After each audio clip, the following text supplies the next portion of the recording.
నువ్వు జైల్లో పెడతాను అంటే భయపడడానికి ఎవడు కూడా ఇక్కడ ఊరికనే ఆకాశంలోంచి ఢిల్లీ నుంచి పేమెంట్ కోటాలో ముఖ్యమంత్రి పదవి తెచ్చుకున్నాడు ఎవడు లేడు.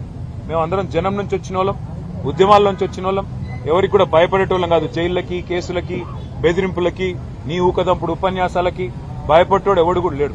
పెట్టుకో, ఏం కేసులు పెట్టుకుంటావో పెట్టుకో, ఏం చేసుకుంటావో చేసుకో. కానీ ఒకటి మాత్రం పక్కా, రేవంత్ రెడ్డి గారు రేపు ఇదే శాస్తి నీకు కూడా జరుగుతుంది. నిన్ను ఈరోజు నీకు వంతపాడుతున్న వాళ్ళకు కూడా తప్పకుండా జరుగుతుంది. ఇవాళ ఈ రాష్ట్రం కాంగ్రెస్ ప్రభుత్వం వచ్చిన తర్వాత అన్ని రంగాల్లో విఫలమైందన్న మాట నిన్న ముఖ్యమంత్రి గారు స్వయంగా ఒప్పుకున్నారు. నిన్న స్టేషన్ కన్పూర్ పోయారు ముఖ్యమంత్రి గారు. అక్కడ చెప్తున్నాడు 71,000 కోట్ల ఆదాయం తగ్గింది అని చెప్తున్నాడు. ఎవరి వల్ల తగ్గింది?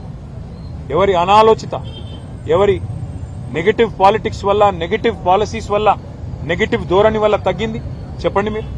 ఒకవైపు మీరే చెప్తున్నారు అంతా దివ్యంగా ఉందని చెప్తారు, మా ప్రభుత్వం వచ్చినాక పెట్టుబడులు ఇబ్బడి ముబ్బడికి వస్తున్నాయని చెప్తున్నారు. ఇంకోవైపు మీరే చెప్తున్నారు మా ప్రభుత్వం వచ్చినాక రైతులు సంతోషంగా ఉన్నారు, రుణమాఫీ చేసినాం, అగ్రికల్చర్ బాగుందని చెప్తున్నారు. మరొక వైపు మీరే చెప్తా ఉన్నారు రియల్ ఎస్టేట్ రంగం బాగుంది, అంతా బాగుంది, ముఖ్యమంత్రి గారు 18 గంటలు పనిచేస్తున్నారని డబ్బా కొడుతున్నారు. మరి అంతా బాగుంటే 71,000 కోట్ల ఆదాయం ఎట్లా తగ్గింది? అంతా బాగుంటే తెలంగాణ తిరోగమనం వైపు ఎందుకు ప్రయాణం చేస్తున్నది? తిరోగమనం వైపు ఎందుకు పయనిస్తున్నది? దీనికి సమాధానం ఉందా?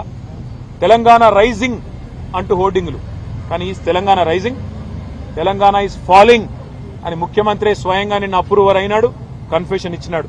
అవును, తెలంగాణను నీ పరిపాలనలో ఒక పిచ్చోడి చేతిలాగా రాయిలాగా మార్చినావు. పిచ్చోడి చేతుల రాయి ఎట్లయితుందో ఇలా ఈ రాష్ట్రం ఒక పిచ్చోడైన రేవంత్ రెడ్డి చేతిలో ఆయన విధానాల వల్ల, ఆయన నెగటివ్ పాలసీల వల్ల ఈరోజు ఒక్క వర్గం కూడా ప్రజలు సంతోషంగా లేని పరిస్థితి వచ్చింది. ఎందుకంటే ఇవాళ మీరు కొత్త కొత్త తరహా విధానాలు పరిచయం చేస్తా ఉన్నారు. మీరే చెప్పారు 6 గ్యారంటీలతో పాటు 7వ గ్యారంటీ ప్రజాస్వామ్యం, ఇది ప్రజాపాలన, ఎవరైనా మాట్లాడొచ్చు, ఎవరైనా నిరసన చెప్పొచ్చు అని పెద్ద పెద్ద మాటలు చెప్పిందే రేవంత్ రెడ్డి గారు. కానీ ఈరోజు ప్రజలు గొంతు విప్పితే తట్టుకోలేకపోతా ఉన్నారు, కనీసం వాళ్ళ ఆవేదనని అర్థం చేసుకునే ప్రయత్నం కూడా చేసుకోలేకపోతా ఉన్నారు. నేను ఇంకొక మాట కూడా అడుగుతా ఉన్నా రేవంత్ రెడ్డి గారు, మీరేమో ఏదో మీ భార్య పిల్లల్ని ఎవరో దూషించారు అని చెప్పి ఆక్రోశిస్తున్నారు అసెంబ్లీలో. మరి మిగతా వారి కుటుంబాలు లేవా? వేరే నాయకులకు కానీ మీరు దూషించినప్పుడు, మీరు అడ్డగోలుగా మాట్లాడినప్పుడు, మీరు మా పిల్లలతో సహా, మైనర్ పిల్లలతో సహా అందరి మీద నీచాతి నీచంగా మాట్లాడినప్పుడు, అసభ్యంగా అక్రమ సంబంధాలు అంటగట్టినప్పుడు, నికృష్టంగా మాట్లాడినప్పుడు ఆ రోజు మాకు కుటుంబాలుంటాయనే సోయి లేదా?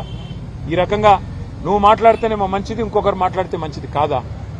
అందుకే నేను రేవంత్ రెడ్డికి చెప్పేది, ఇకనైనా బుద్ధి తెచ్చుకో, ఇకనైనా సిగ్గు తెచ్చుకో.